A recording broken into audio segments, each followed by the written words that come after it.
starting foundation. The quick step, the adjustment, a ball coming at you. Without that strong foundation, Michael Jordan couldn't get free when 3 people are guarding him. Another person couldn't get through to hit that impossible forehand. It all comes from the originating position of the strong foundation. If I've heard Nick say strong foundation once, I've heard him say it 1,000,000 times. To Nick, a strong foundation all starts with the ready position to allow you to be strong through all your movements and all your strokes. This prototype training device allows you to develop all the qualities needed, like a good, strong posture and back position. Hips drop down to a low center of gravity and a wide base to allow you to reflex and move to various positions on the court to hit the killer forehand. Like a downhill skier, lowering your hip position or center of gravity will improve your quickness, power, and stability. The athletic movement trainer regulates the height of your center of gravity as you practice, building into habit the correct body position and footwork. Adjusted specifically for your height, the bungee cord will resist and remind you when you were using incorrect technique. In match play, you should play every point as if you were wearing an athletic movement trainer.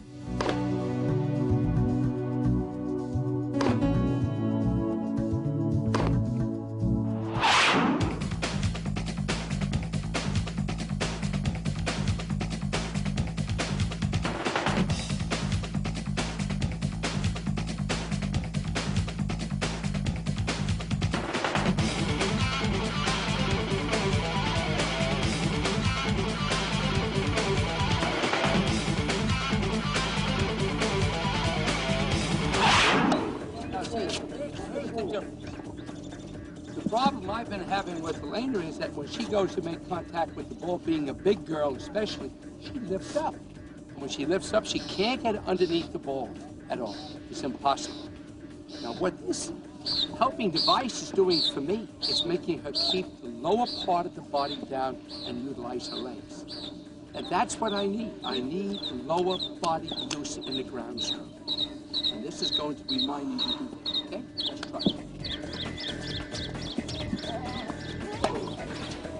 Stay down. That's perfect. Stay down.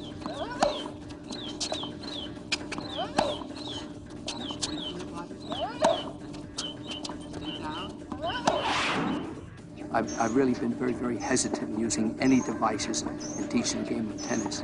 But the use of the legs and staying down with your lower body is extremely important. And this training belt is the answer. It's fantastic. We've worked and worked to get that strong lower foundation. Why? Strong down below, strong up above. And that's the key, to have perfect foundation for the lower and upper part of the body. With that in mind, the techniques will stay constant. Apply it to your game. The next test we're going to do is about controlled momentum. In tennis, that means when the lower body stops, the upper body stops with it. We call it the waiter test.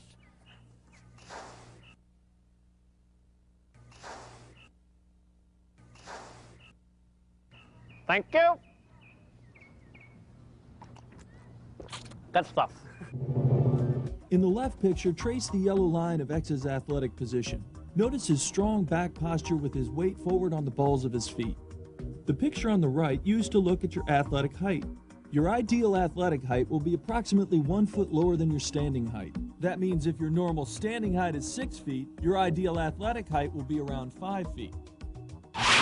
To the killer forehand, the shoulders are nice and level. The upper body is very still. That's important. The whole foundation is built on a solid piece of rock.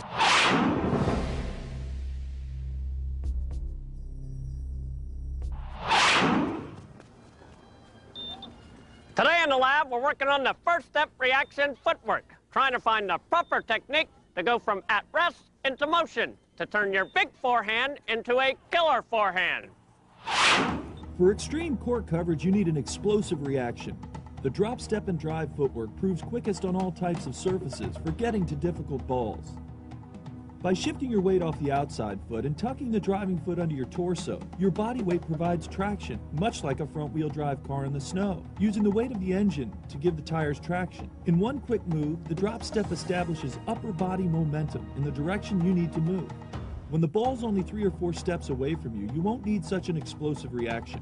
The weight shift and drive footwork is effective for less challenging balls. With footage of yourself in a good reaction position, your feet 1.5 to 2 shoulder widths apart, mark the positions of your feet. Draw an X in between the marks as shown and check for an explosive first step reaction. Your weight shifting off the outside foot, driving hard off the center X. We've talked about the killer forehand. First of all, you've got to make up your mind you're going to hit that ball. But there are lots of parts to developing the killer forehand. And an important part is timing. As soon as the ball leaves the opponent's racket, that's when the preparation starts. And remember, you can't prepare too soon. Hit. Ball. Hit. To improve your reaction time, try this drill at home. You got a partner on the other side. When they make contact with the ball, say the word ball. When it's your turn to hit it, say the word hit. Not only will this put you in better position to allow you to be able to hit more killer forehands, but it's also going to improve your reaction time and anticipation skills. You got to spring on that like a tiger. Good. That's excellent. And you didn't have to make that shot any bigger than what you just did. And that's the point I also want to bring out, David. You don't have to hit those approach defensive shots for outright winners, okay? You don't have to hit those approach shots for winners.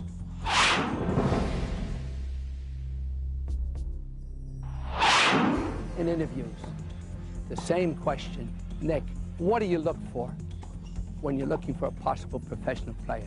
I'll tell you what I'm looking for. In order to have a killer forehand, you better have quick feet. Like riding first gear in a bicycle, your first 2 to 5 steps have to be quick and on the ground and maximum acceleration. That'll help you run down difficult balls like the wide angle shot. For a test of it, let's go to the track and a race with Kenny.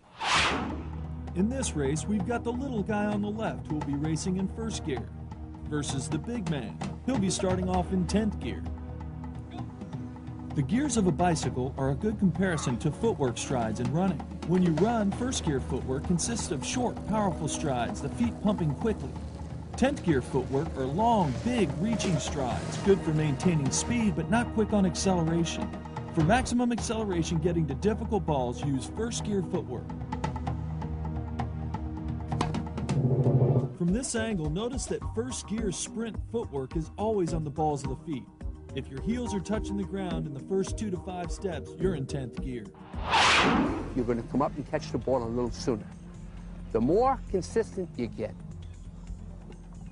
the more confident you get, the more challenging your mind becomes. I can do more. I can do more.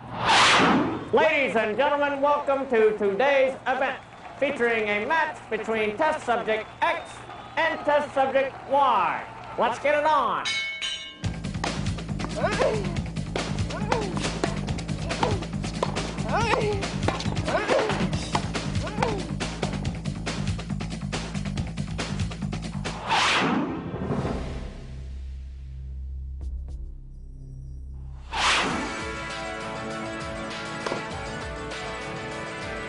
One of the trademarks of a great athlete is their ability to move with footwork as graceful and smooth as a dance. Several footwork patterns are commonly used and can be considered the dance steps of tennis, allowing great players to appear as if they are floating or gliding around the court. A strong foundation is a big part of creating this illusion. The crossover step allows for fluid side-to-side movement, quickly moving to and from the ball. The cross-behind step works well for moving to the side and back as well as in recovery. The shuffle step covers short distance as well. The adjustment steps are vital to fine-tuning your balance and positioning in your hitting stance.